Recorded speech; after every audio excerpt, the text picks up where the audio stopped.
Sujeitos, tempo, fontes históricas, o estudo da história, aqui no História ao Quadrado.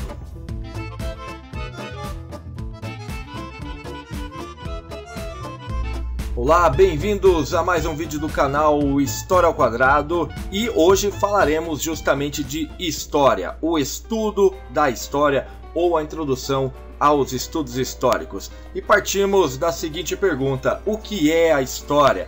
A história, resumindo em pouquíssimas palavras, é o estudo das ações humanas no tempo, ou seja, parte do estudo, parte da investigação. O historiador é um detetive. No entanto, apenas estudar, apenas escrever não basta, é necessário a problematização, é necessário compreender o porquê, é necessário compreender o como. E sempre as ações humanas como princípio. A história não é o estudo do passado, a história é o estudo da humanidade ao longo do tempo. Neste momento, então, o tempo entra, mas ele é um coadjuvante e não o fator principal da história. O fator principal da história é o ser humano. Falando em tempo, não há uma única maneira de entendermos e percebermos a passagem do tempo. Podemos citar aqui três tempos. O primeiro, o tempo da natureza, ou seja, aquele que não depende da ação humana e não pode ser exatamente controlado nem medido. É o tempo das estações do ano, é o tempo do crescer das plantas, do envelhecer das pessoas. Incontrolável e imensurável, mas apesar disso você consegue perceber que ele passou. Temos também o tempo cronológico, este sim uma invenção humana, este sim que a gente pode medi-lo precisamente através de alguns instrumentos, como por exemplo o calendário e também o relógio, o cronômetro. Podemos dividir o tempo cronológico em séculos, meses, anos, segundos, centésimos, portanto muito preciso. E o tempo utilizado pelo historiador, ou seja, o tempo histórico, aquele que é percebido através das mudanças e permanências, aquele que é percebido através da comparação. Os sujeitos históricos, aqui uma outra pergunta: quem faz a história? Podemos dividir os sujeitos históricos em dois tipos: os sujeitos individuais, aí sim, aquelas pessoas que se destacaram em seu tempo, aquelas pessoas em que podemos nomear.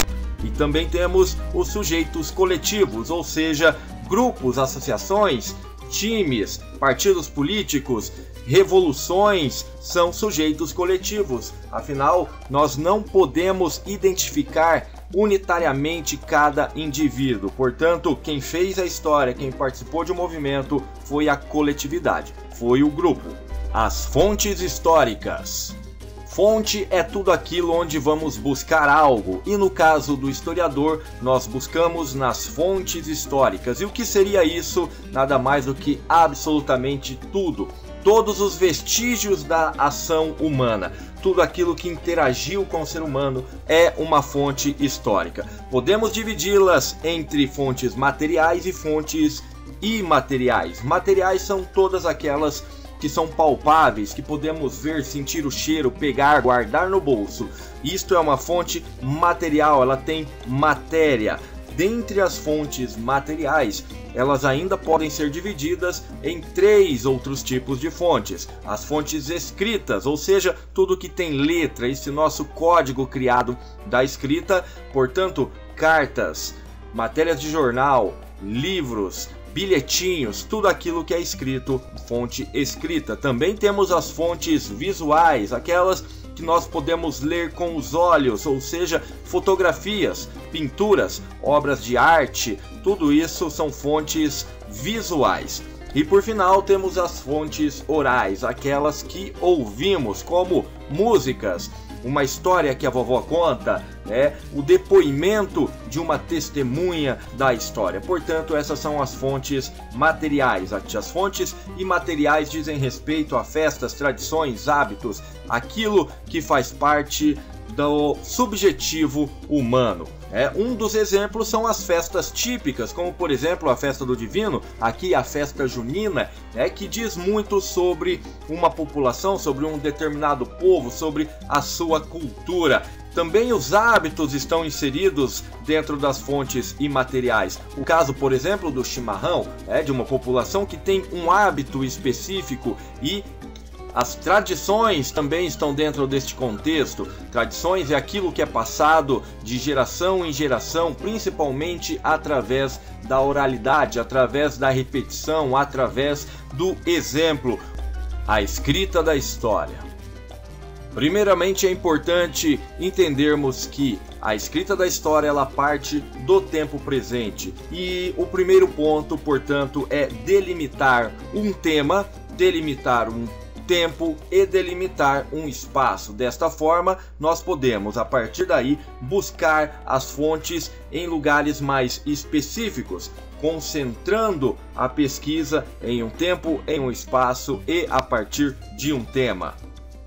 Posteriormente, precisamos organizar essas fontes e passar a um trabalho minucioso de interpretação dessas fontes e de questionamento dessas fontes. Portanto, aqui sim está o trabalho específico do historiador, este cientista do tempo e da ação humana. E por final, depois desse processo, nós podemos então criar uma hipótese, nunca uma verdade absoluta, mas uma hipótese que poderá ou não responder àquela questão inicial.